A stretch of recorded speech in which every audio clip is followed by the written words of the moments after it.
हमारे नबी के शान में गुस्ताखी कर रही है, जो उसके ऊपर कार्रवाई क्यों नहीं होती? ये जो हुआ है वो बहुत गलत हुआ है और जब तक हम लोग ये बर्दाश्त करेंगे ये होता चला जाएगा। बोला कि ईंट के जवाब पत्थर से देने का वक्त आ गया और पत्थर से हम देंगे कि हम कमज़ोर हो चुके हैं। हमें अपने आप को मजबूत बनाने की ज़रूरत है। दोस्तों, मैं अभी आप देख रहे हैं शाहीन बाग थाने के पास हूँ। यहाँ पे कुछ लोग नुपुर शर्मा के खिलाफ शिकायत दर्ज कराने आए थे। आप सबको मालूम है कि नुपुर शर्मा ने एक टीवी डिबेट के दौरान हुजूर सल्लल्लाहु अलैहि वसल्लम की शान में गुस्ताखी की थी। उसी को लेकर पूरे हिंदुस्तान में मुसलमानों में नाराज़गी पाई जा रही है और यहाँ शाहीन बाग थाने में भी कुछ लोग उसी के खिलाफ शिकायत दर्ज कराने के लिए आए थे। तो ये बताइए, आपने यहाँ अभी जो थाने में आए थे, आप क्या हुआ? देखिए, एसएचओ साहब से मुलाकात हुई है हमारी और हमने जो कंप्लेन दर्ज की है, उन्होंने हमें विश्वास दिलाया कि इस कंप्लेन को हम डीसीपी के पास पहुंचा देंगे और पूरी दिल्ली में जो भी कंप्लेन हो रही है फिर डीसीपी साहब एक क्राइम ब्रांच को देंगे। क्राइम ब्रांच एक कॉमन एफआईआर नुपुर शर्मा के खिलाफ करेंगी।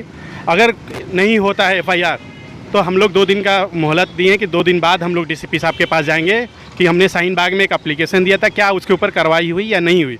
तो इसको लेकर बात हुई है और उन्होंने विश्वास दिलाया कि हम पूरे एफआईआर इस पे करेंगे। आमतौर पे ये जो है एक फॉर्मेलिटी मानी जाती है। जैसे आप यहाँ पे आए, खबर आ गई, मीडिया में खबर आ गई, थाने में आपने शिकायत दर्ज, होता कुछ नहीं। आपको लगता है ये एफआईआर में बदलेगी आपकी शिकायत? नहीं, देखिए, ये एमआईएम का एफआईआर है। पहले आप देखिएगा कि कॉमन लोग करते रहते हैं, उनकी सवाल नहीं होती।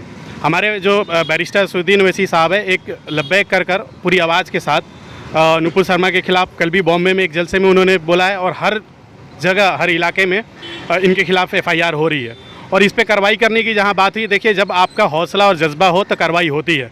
हम इसको आगे तक लेकर जाने के लिए जज्बा रख रहे हैं और एक थाने तक ही महदूद नहीं है। अगर थाने तक महदूद रहते तो ये फॉर्मेलिटीज़ हो जाती। इसको फॉर्मेलिटीज़ को पूरा करना नहीं है, हमें कहीं ना कहीं उनको नुपुर शर्मा को गिरफ़्तार करना है।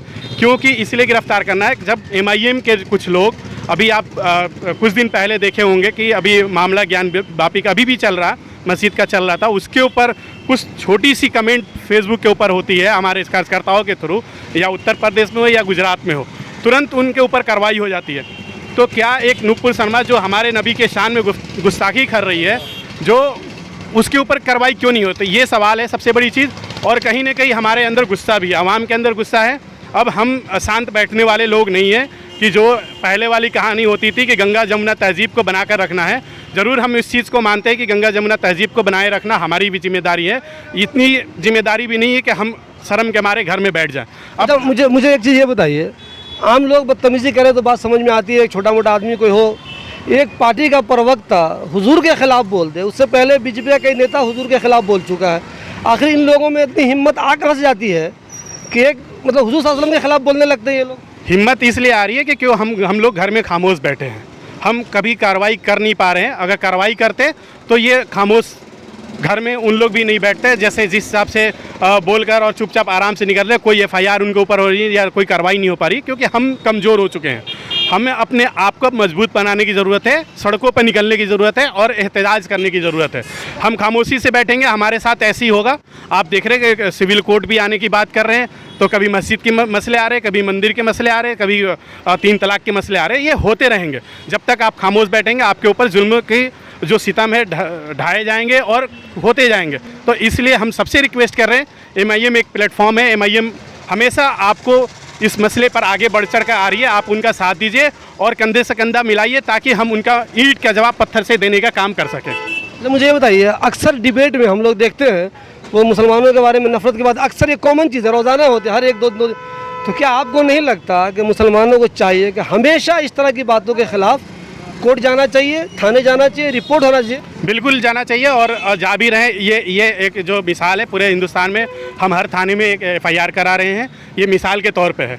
क्योंकि जब तक हम सब्र का एक पैमाना था, वो सब्र का पैमाना घड़ा भर चुका है और हमसे सब्र का इंतहा जो है ना, वो नहीं हो पा रहा है कि सब्र कर पाए, और सब्र करने वाले अब नहीं है। अब ईंट के जवाब, मैंने बोला कि ईंट के जवाब पत्थर से देने का वक्त आ गया और पत्थर से हम देंगे। हम डरने और घबराने वाली कौम नहीं है, हम एक जिंदा कौम है।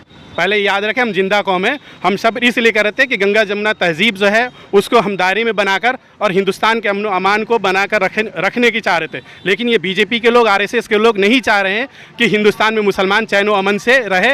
वो चाह रहे हैं उबलाने के लिए, भड़काने के लिए, ताकि वो आए। लेकिन उनके भड़काने में भी नहीं आने वाले हम संविधान के दायरे में हर चीज़ करते हुए संविधान के दायरे में हम उनका ईंट के जवाब पत्थर से देंगे। मोदी जी हमेशा सबका साथ सबका विकास की बात करते हैं, आपको नहीं लगता अगर वो एक बार सख्ती कर दें तो बीजेपी के किसी आदमी की हिम्मत नहीं होगी कि वो मुसलमानों के ख़िलाफ़ बोल दे या इस्लाम के ख़िलाफ़ बोल दे या हुजूर के ख़िलाफ़ बोल दे?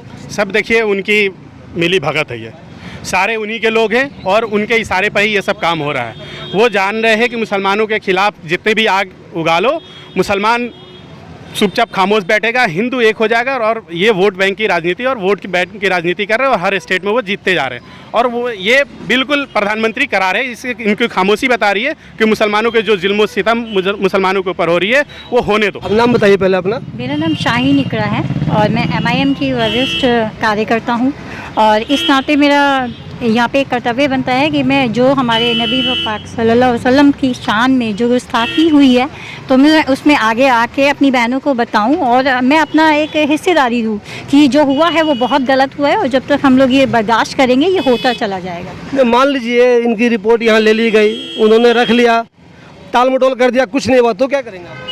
सर जहाँ तक जो प्रोसेस आगे हो सकता है हम हर अपनी आखिरी सांस तक लड़ेंगे और इस कार्रवाई को हम ठंडे बस्ते में नहीं जाने देंगे इंशाल्लाह। इस चीज़ की आप यकीन रखें इंशाल्लाह। आम तौर पे मुस्लिम औरतें एक्टिव नहीं होती इन मामलों में, ऐसे मामलों में घरेलू काम तो बहुत करती हैं लेकिन इन मामलों में एक्टिव नहीं होती। आपको क्या लगता है आने वाले दिनों में मुस्लिम औरतों को भी इस मामले में जागरूक होना चाहिए? जब धर्म के ख़िलाफ़ कोई हुजूर के ख़िलाफ़ बोलने लगे तो देखिए बिल्कुल होना चाहिए, मुस्लिम ख़वातीन को भी इसमें एक्टिव होना चाहिए क्योंकि हाँ आज आप देख रहे हैं नूपुर शर्मा एक छोटी मोटी हस्ती नहीं है, वो पेशे से वकील भी हैं और राष्ट्रीय प्रवक्ता हैं। तो कहीं ना कहीं अगर ये कंडीशन है कि आज वो हमारे हुजूर के ख़िलाफ़ बोल रही हैं तो कल आम आदमी फिर कुछ भी बोलेगा। तो अगर वो संविधान के दायरे में रह के बात नहीं कर सकती तो हमारी ख़वातीन और हमारे पूरे माशरे को जगना होगा। और दूसरी बात जो गंगा ज़मनी तहजीब है वो बच के रहेगी क्योंकि जो ये लोग हैं ये आतंकी लोग हैं, ये नहीं चाहते कि हिंदू मुसलमान मिल कर रहें। आप ग्राउंड पे ये देखेंगे तो ऐसा नहीं है, कोई किसी से नहीं लड़ता, सब मोहब्बत से रहते हैं। पर ये लोग सिर्फ अपनी राजनीति चमकाने के लिए उनमें लड़ाइयाँ करवाते हैं। पर इन लोगों की जो ये साजिश है इंशाल्लाह कामयाब नहीं होगी। नूपुर शर्मा के खिलाफ शिकायत तो दर्ज करा दी गई है, आने वाले दिनों में हमें ये देखना है कि उसके खिलाफ कैसी सख्त कार्रवाई होती है ताकि नूपुर शर्मा जैसे लोगों की ज़बान पर लगाम लगाई जा सके।